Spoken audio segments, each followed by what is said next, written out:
It's a win.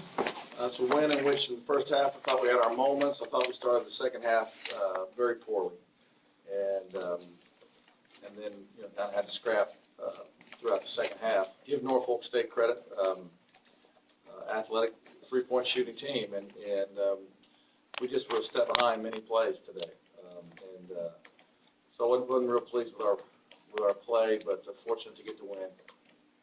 You chalk anything up with coming up with a big win at Kansas State in between the SEC opener on Tuesday against Yeah, I was worried about the game. I really was. I didn't like our approach at shoot around. I'll be honest with you. I did not like our approach at shoot around this morning.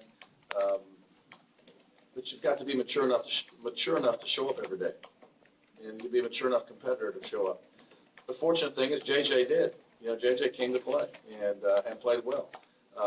We had some other guys not play so well, but it's a game we were worried about as a staff just because it's the last game before league play and in between, obviously, the Kansas State game in Arkansas.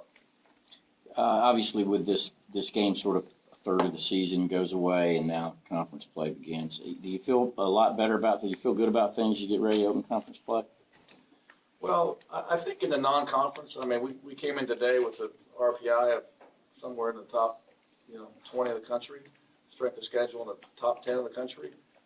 So I think from a non-league perspective, we've put ourselves in the right position. I think we've been able to play against different styles in the non-conference, and hopefully it's prepared us for league play. There's been no easy games, and there won't be any easy in the league, so hopefully we're prepared for that. How nice is it going into SEC play with knowing you have an NCAA resume after the last 2 years, going in, knowing you had a hole to dig out of? Well, hopefully, last year the games in November in the NCAA selection committee's eyes, the November, December games mattered more than the league games. But our league is much stronger, and it's not opinion; it's the straight numbers, and the numbers are better for this league, and it should be a league that gets 5-6 teams in the tournament, and so now our goal's got to be to play well enough to stay in that mix. But I do think that us personally, as a program, we feel better about where we start league play, and I think overall the league should feel much better. Mark, is there a danger of leaning too heavily on that resume and then not, bringing it every night in the conference? We're not going to celebrate the start of the season. We got work to do. We're not in the NCAA tournament. We don't have a ticket yet. We're just still in line. We're just in a different place in the line than we were last year. Okay, we still don't have the ticket. We got a lot of work to do. A lot. What did you see out of Yante today that merited the minutes he got? Well, Yante did not play well at Kansas State, and he was really, I think, disappointed in himself. He came back after practice the other night. I saw him in the gym, and he really wanted to play well, and his determination allowed him to play well, and he certainly, I thought, looked like the Yante that we thought he could be. Mark, can you elaborate more what you're getting from JJ right now? The last 5 games in particular have been very well, and just what do you bring as a whole? Well, I don't think JJ played very well at Kansas State either, but he's a great dimension for us. He can shoot the ball. He makes people better.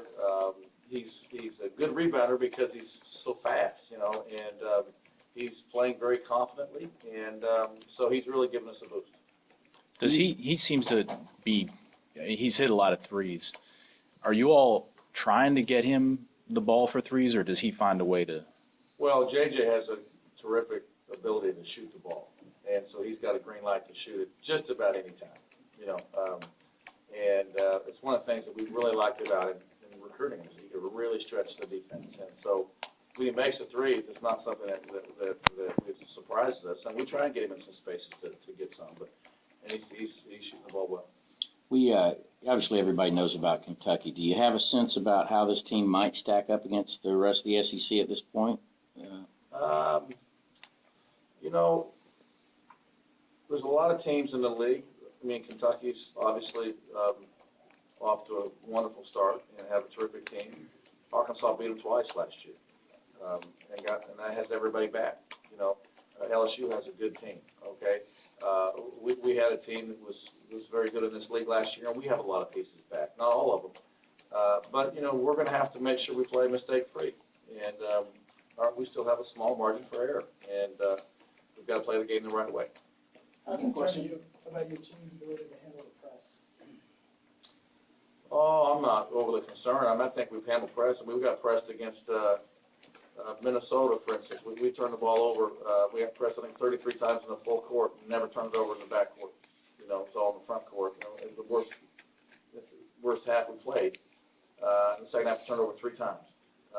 Most teams, most pressure situations have not bothered us because Charleston's experience, Kenny's experience, oftentimes Charles and JJ on the floor together. So, you know, you're always want to make sure that you handle it the right way. I don't think we handled a couple of them early tonight the right way. The 10-second call, it should have never happened. But I think we know what we're doing now.